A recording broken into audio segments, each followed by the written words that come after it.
Hey guys, welcome back to my channel, and if you're new, then welcome. My name's Kristina, and on my channel we talk all things beauty from my own experiences. So before you go, make sure to subscribe to my channel, like this video, and leave any comments that you have for me down below. A few weeks ago, I shared my Sephora Sales Event haul, and I actually purchased a couple more things. So I decided that I wanted to do kind of like a try-on mini reviews of everything that I purchased. Now in that video, I did try on a couple of products as I was talking about them. So in this video, I purposely pulled the products that I did not use in that one so we can put it on the face today and kind of talk about those as well. So if this is something that you guys are interested in, then let's get started.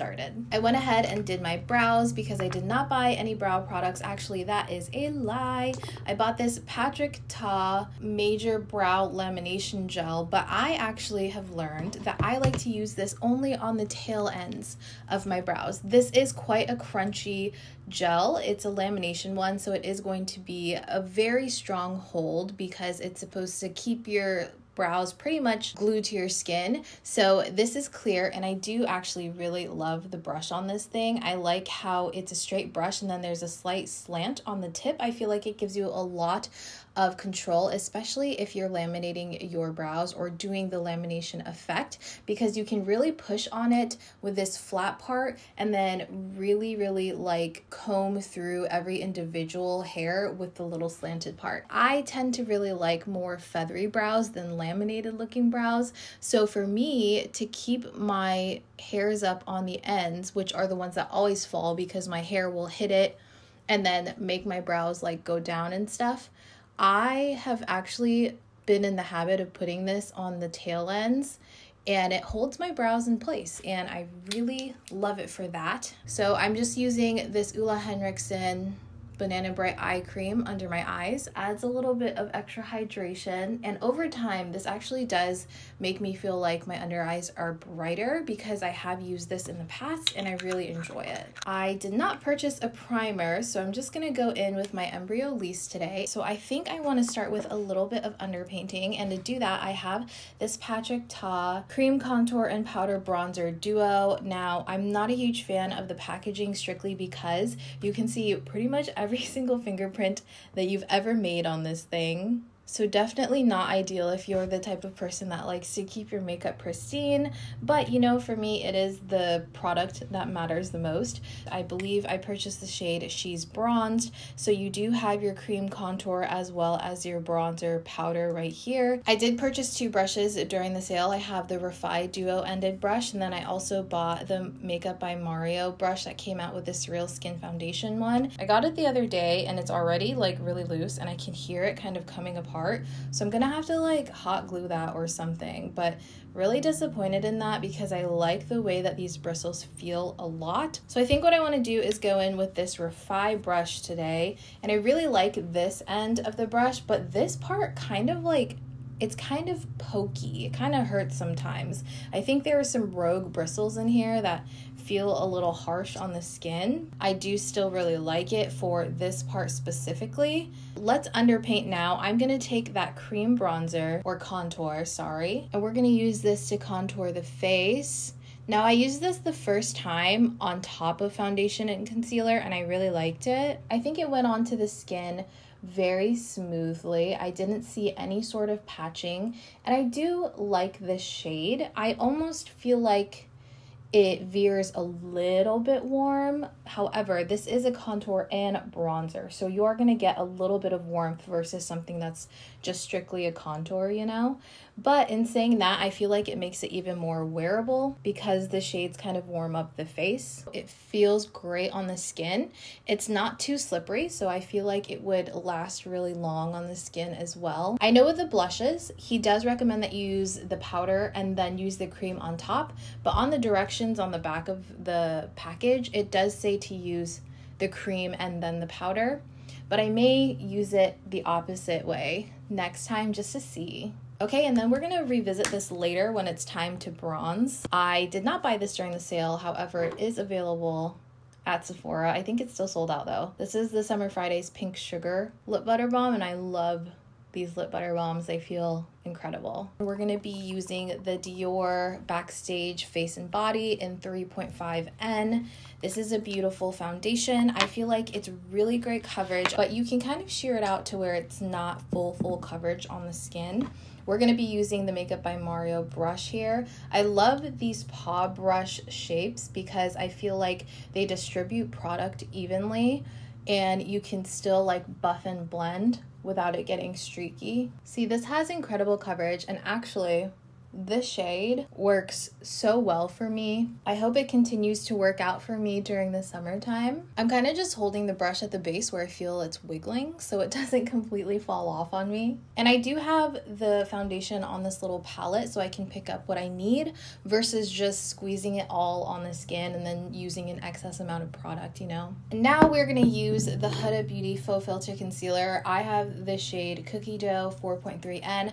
I actually already own this in a different shade. This is the shade Caramel Corn 5.1N, and it's so much darker than I need. And if you're looking for a full coverage concealer that pretty much dries down, it doesn't completely dry down, but it's one of the most drying down type of concealers I've used, this is a really great option. But you got to be careful because if you do have dry skin, it can look a little bit dry on the face. And I'm going to use this to sculpt.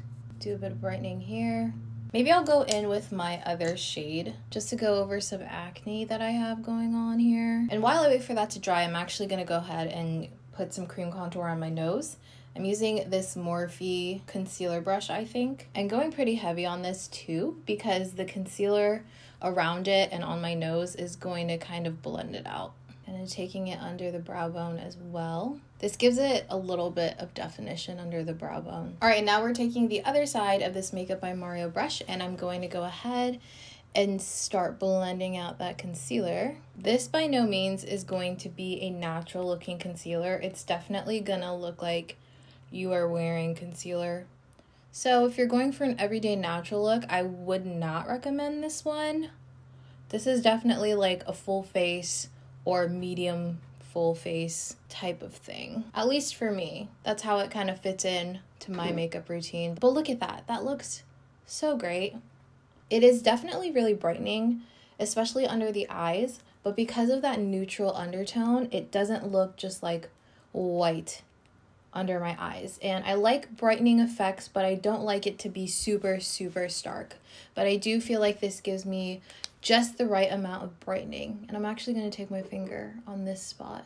I do really love the usability of this brush. So if you can get it and you can get it where it's not loose, I would definitely recommend it. Even without the sale, I think it's definitely worth it. I feel like brushes are for sure an investment when it comes to your makeup because they can last you years and years, you know? For my blush today, we are going to be using the Rose Inc Foxglove Cream Blush. Now, I have another shade of this in Heliotrope, and I love the formulation. I think it's so beautiful on the skin. It's a very buildable type of cream blush. Using this Sigma F79 brush to apply this, I feel like this doesn't deposit too much pigment in one go. I think that it definitely gives you some room to work with.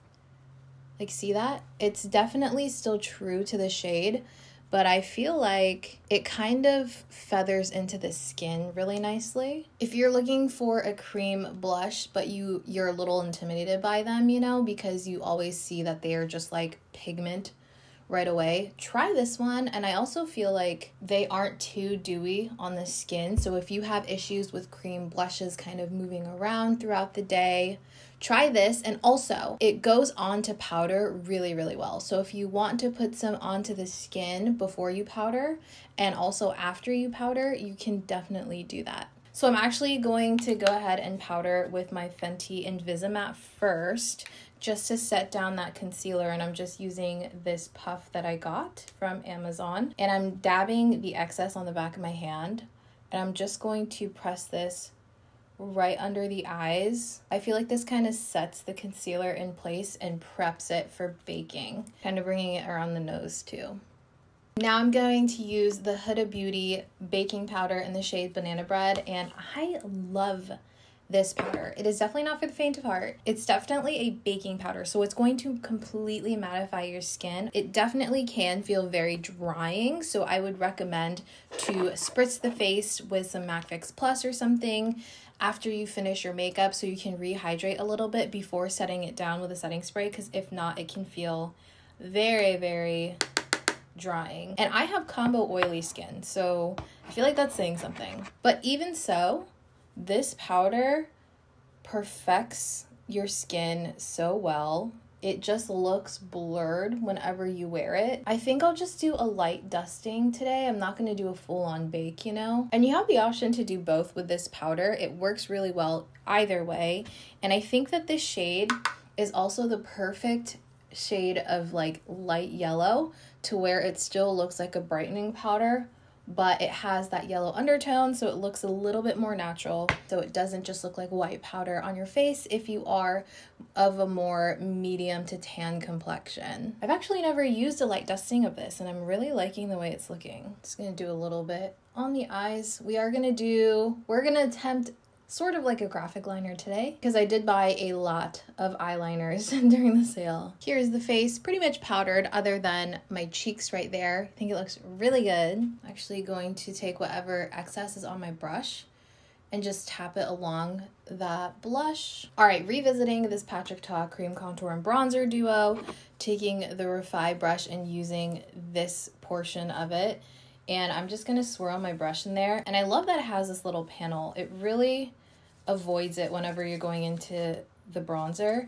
Now, this does not pick up a lot of bronzer at one time. It's not super powdery. You can go pretty ham on it, and it's still gonna deposit a very light dusting, which I think makes it very workable. I find that some bronzers will just put too much on the brush and then look muddy on the face, you know, because you can't control how much is on there. But we're just gonna use this kind of to warm up those areas we contoured earlier. I'm also using this to diffuse that highlighted line that we used with the concealer, just to make it a little more natural. The bronzer's okay. I almost feel like it's not dark enough for my skin. This is what it looks like right here. So it is quite light. I'd have to do a pretty heavy layer for it to look like it actually shows up, which is funny because I feel like the cream contour is like the perfect shade for my face. I did actually buy 3 of the new Giorgio Armani Luminous Silk Glow blushes, but I want to use one of these on top of our existing blush today just for the sake of this video. Typically, I would just use the same cream blush, but because I'm trying to use as many products as possible, we're going to go into these. Let's see which one of these is going to match better. Ooh, this is a really nice compact. I love the shape and design of this. It is very intricate and interesting to look at. Oh, this looks like it'll go very well with that blush. This is the shade Mania. This is another Morphe brush, and I am just going to swirl it in. Ooh, that's pretty pigmented. I don't know if you guys can see, but that looks like a fair amount of pigment. And let's go in and just go on top of that blush. Oh, that's really nice. Very pigmented. For sure. Oh, I think that looks very nice. Now for a little bit of fun color. So I bought this Haus Lab Chartreuse matte liner, and I don't know why. This is definitely out of my comfort zone, but I just could not help myself. The photos of Lady Gaga wearing these, beautiful. And then I'm also going to use my Makeup by Mario eye pencil in the shade Super Black. Love. This is probably my favorite pencil liner formulation that I've used, I think, ever. So I have an inspo picture pulled up on what we're gonna do. I don't wanna go too crazy, so what we're gonna do is go in with a black wing line, and then over top we're gonna kind of do this chartreuse shade. So let's go ahead and do that. You guys see how creamy that is? Literally the best eyeliner. And it also stays put in your tight line. Oh my gosh, that was so easy. Now let's see if I can match it up. Okay, a little bit uneven, but for the most part, looks great. I use my Perfect Brown liner from Makeup by Mario all the time, so I know that it does really well in that tight line. And now I'm going to attempt to just do a pretty standard line above the crease. This one also has a brush on the other side, but it is a shorter, more dense brush. So this one I think will be really nice to use when making that graphic line more precise. And then right above, like kind of on my eyeball. Okay, interesting. It's a little more yellow on me than it looks green. Is that just me? I kind of want it to swoop more. It is tugging a little bit. Does look a little bit chalky. I don't know if you guys can see, but it's like skipping a little bit. Not the best. It like isn't swooping the way I want it to. Now it could be me. I don't do graphic liners like ever, but I will say it was a bit dry and skipping whenever I was trying to blend it out. The shape was me, but the formulation I think was not ideal. Okay, let's try something else. I thought that would be a lot easier than it was. Maybe let's go right under that black liner, kind of line the liner. Let me just warm it up on my hand first, and then let's go in, I think right under. There you go, nice and subtle. I got some of the black liner on it, so it's kind of mixing. Oh, see, I got some, man, this is hard. Not exactly the easiest product to work with, either way I did it. I don't think I'm a fan, guys. So I think the key is to lay this down first before any black liner, but you definitely have to layer it for it to have that full color intensity. That's kind of cool. I like that. Definitely not the easiest pencil to work with. I'm gonna go in and curl my lashes now, put some mascara on. While we let that dry a little bit before going in with another layer, I'm gonna go in with my lip pencil, and today I'm gonna be using the Makeup by Mario lip liner in the shade Travis. No, sorry, Milk Chocolate. This one is Travis and I love it. It is quickly becoming an absolute favorite, but we're gonna use Milk Chocolate today. I did not buy a lip color other than lip liners during the sale because I just have so many, since, you know, I do a lot of lip swatches. But I'm going to line and define the lips, and I love this lip brush on the other side. It really helps you diffuse it into the lips. And this color is gorgeous. It is the perfect, truly milk chocolate shade for me. Just gonna flip it and diffuse this color a bit. I'm just gonna go in with that same lip balm. We're just gonna put this right on the center and blend it out. Just an easy lip combo. Okay, and lastly, we're gonna set the face with the One Size setting spray. This setting spray is absolutely insane. I wore this to my anniversary dinner and my makeup looked flawless 6 hours later. I did have a little bit of dew, but truly it looked like I purposely made my makeup look like that. I was not oily the same way that I get oily throughout the day. I get very oily in my T-zone, especially on my cheeks, but I looked like I just did my makeup and it looked amazing. This does have a little bit of a scent, but it does not linger, which I think is really nice. And I like the hairspray type of spray that it has because it feels like it distributes the product really evenly. And it dries down very quickly. Truly, it's like hairspray. I won't be surprised if this is hairspray. All right, guys, and that is everything for this video. This is what the face is looking like. I'm really happy with the majority of the products that I picked up. I feel like they work really well into my makeup routine and they're really fun as well. I'm really excited to use some of these products with products that are already in my makeup collection that I think would kind of mesh well. Let me know what you guys think. Let me know what you think about your Sephora sales event purchases and if there are any that like are immediately standing out to you. Let me know if you guys have any questions about the products I bought. But anyways, I hope that you guys enjoyed this video. I hope that it was helpful and informative. If you liked it, please make sure to like, comment, and subscribe for more videos like this one. And I'll see you guys in my next video. Bye.